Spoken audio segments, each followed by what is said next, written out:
from Muhammad Yunus, Mumbai, India. MashaAllah, you have a family of Daif. What would be the criteria you would look for while selecting a life partner for your son Farik, considering he's also a Dai? Brother Muhammad Yunus has posed the question that what would I look for a life partner if I have to choose a life partner for my son Farik, who's a Dai? Number one. Gaafii lammaffaa Muhammad Yunus Mumbai India irraa gaafatame. MashaAllah, ati maatii daa'ii ta'an qabda. Ulaagaan ati ilma kee Farik kan daa'ii ta'eef waahila jireenyaa yookaan haadha warraa ittiin filuuf fayyadamtu maalinni? Obboleessi keenya Muhammad Yunus an ilma kiyya Farik kan daa'ii ta'eef haadha warraa kan filuuf yoo ta'e ulaagaan an fayyadamu maal akka ta'e gaafate. Inni duraa filmaanni ana osoo hin taane ilma kiyya irratti hundaa'a. Sababni isaa haadha warraa isaa wajji kan jiraatu ilma kiyya waan ta'eef isatu tan sirrii tan isaa taatu filata. Ta'uu san abbaa waan ta'eef muuxannoo qaburraa ka'ee qajeelfama isaaf kennuu ni danda'a. Ilmi kiyya ulaagaalee barbaachisoo ta'an waan beekuuf dhimma kanarraallee yeroo hedduu waan haasofneef alhamdulillah nuti lameenuu akka tokko jirra. Sababni isaa ammoo haadha warraa tiyya waan ilmi kiyya har'a itti jiruuf akkasumas akka ijoolleen tiyyatan shamaraa har'a itti jiraniif galatni guddaan yookaan qoodni parsantii 80 ta'u kan haadha manaa tiyyaati. Ani gaafii kana yeroo hunda dhiyeessa. Ilma kee kan fuuldura argattuuf yeroo ati karoorfattu yoomi? Gariin yeroo ilmi kiyya yuunivarsiitii deemu jedha. Gariin wayita gara kolleejjii deemu jedha. Gariin wayita mana barumsaa jiran jedha.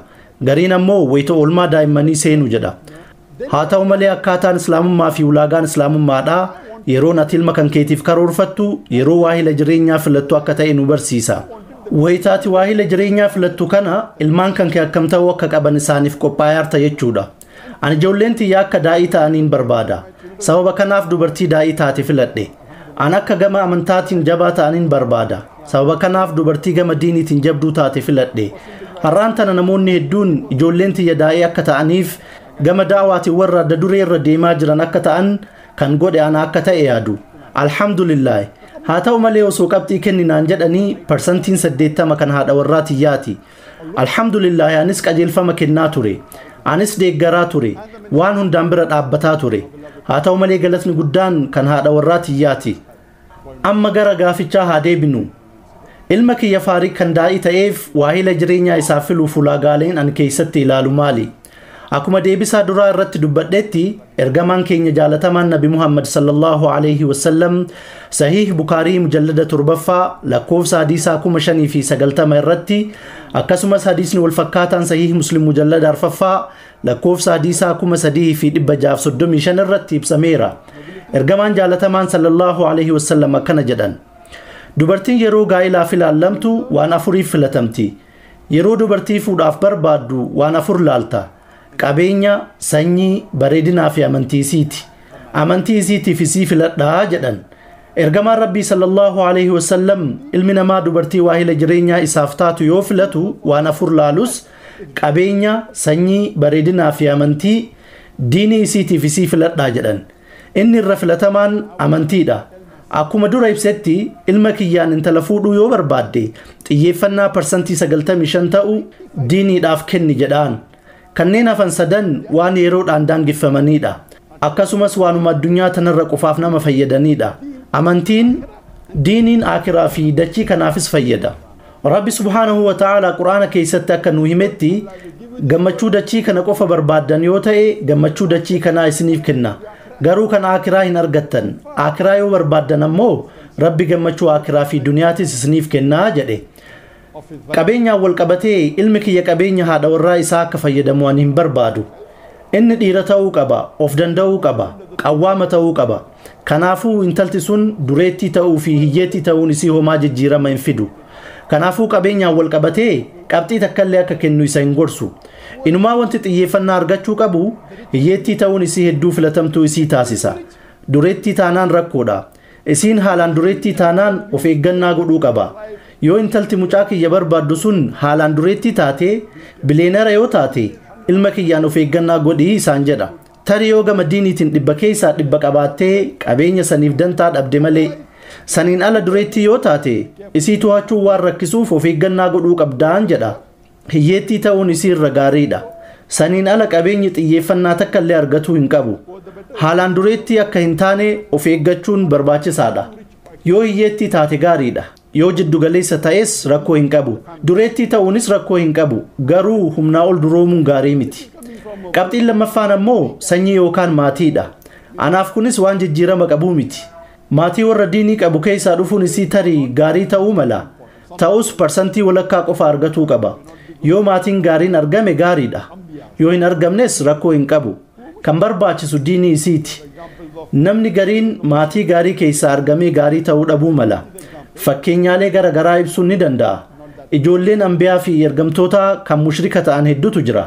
Ijoollee mushrikaa kanneen ergamtoota rabbii ta'anis argineerra. Kanaafuu maatii gaarii keessaa argamuun gaariidha. Ta'us waan hagas hunda xiyyeeffannaa argachuu qabuu miti. Inumaa qabxii isaaf kennuun hin barbaachisu. Tarii parsantii walakkaa yookaan 0.5 kennuufii ni dandeenya. Bareedinaan wal qabatee ammoo fokkattuu ta'uu hin qabdu. Saniin ala ilmi kiyya isii jaalatuu qaba. Bareedinni ilaalcha abbaa irratti hundaa'a. Wanti hundi sammuu keessatti waan nuti uumnuudha. Kanaafuu bareedinaaf parsantii 3 hanga 4 kennuu ni dandeetta. Yoo xiqqaate parsantiin 95 diiniidhaaf kennamuu qaba. Kun qajeelfamaan isaaf kennuudha. Wanti ani itti amanu waan kana. Ilmi kiyyas kanatti amana. Ulaagaalee fi wantoota barbaachisaniin wal qabatee intalti muslimaa kan ilma kiyyatti heerumtu ulaagaalee guutuu qabdutu jira. Anaaf ulaagaa 8 kan barbaachisaa ta'an kan isiin guutuu qabdutu jira. Inni duraa isiin muslima dhugaa ta'uu qabdi. Islaamummaa akka Qur'aana irraa fi hadiisa sahihaa irra jirutti hordofuu qabdi. Fardiiwwan jiran hunda raawwatuu qabdi. Irra isiniif deebi'a. Ulaagaan jalqabaa fi barbaachisaan isiin muslima dhugaa kan ibaadaa cufa raawwattu ta'uu qabdi. Islaamummaa akka Qur'aanaa fi hadiisa sahihaatti hordofuu qabdi. Fardiiwwan hunda raawwatuu qabdi.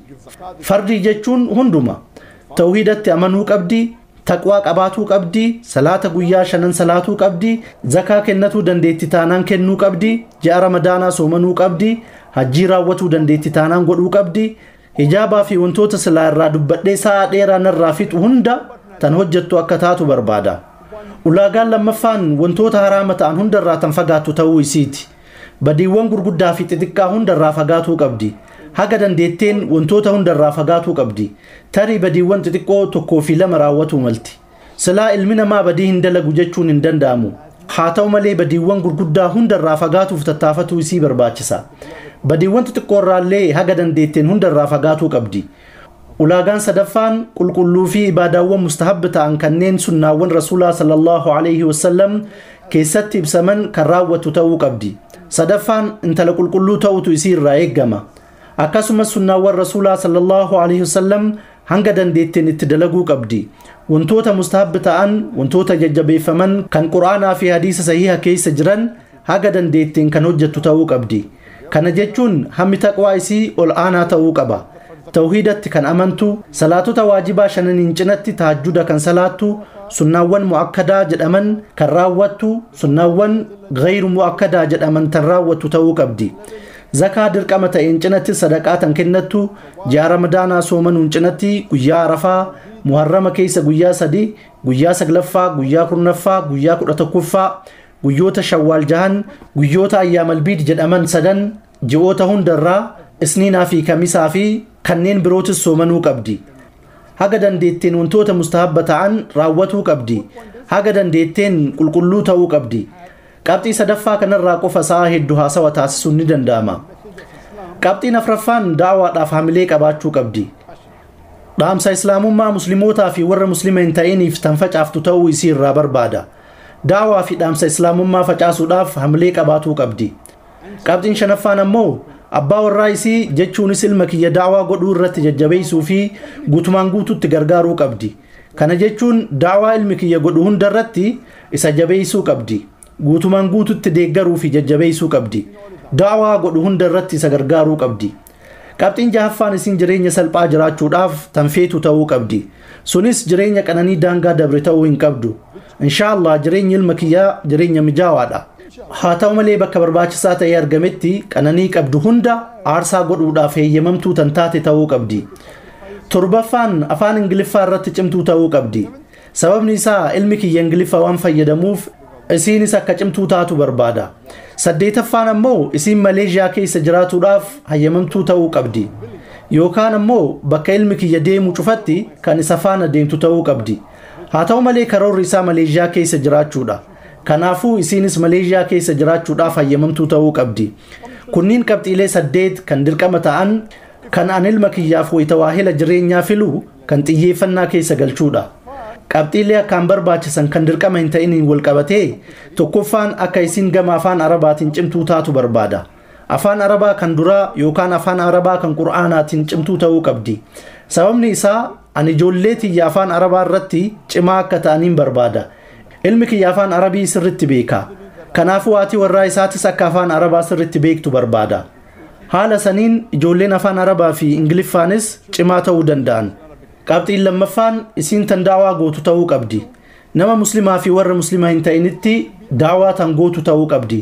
Sadaffaan barnoota islaamummaa kama ta'een digrii jalqabaa qabaatuu qabdi. Barnoota islaamaa dimshaashatti ta'ee yookaan ammoo shari'aadhaan yookaan qura'aanaan yookaan hadiisaan tan digrii qabdu ta'uu qabdi. Kunniin filatamaadha. Garuu dirqamaa miti. Yoo kana ol qabaatanis yookaan gadi aanaa ta'es rakkoo hin qabu. Garuu filatamaadha. Afraffaan ammoo qura'aana tanaffasde akka taatu fedha. Ilmi kiyya haafiza. Isiin yoo haafiza taate ijoolleen isaaniitis haafiza ta'uu danda'an.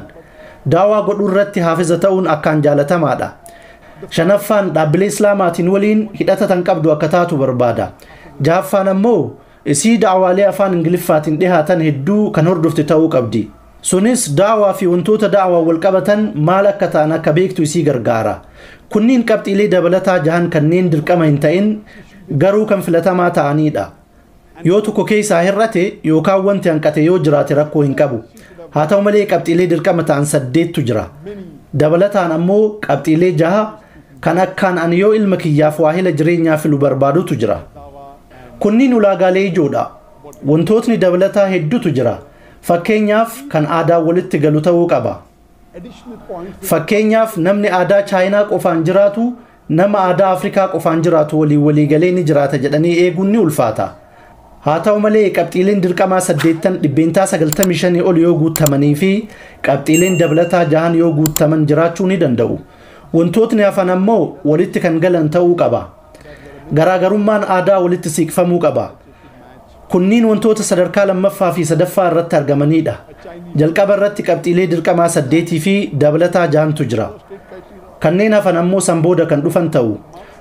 Kunniin qabxiilee an wayita ilma kiyya faariqiif waahila jireenyaa filadhu kan xiyyeeffannaa keessa galchuudha. Deebisaa kenne jedhee abdadha.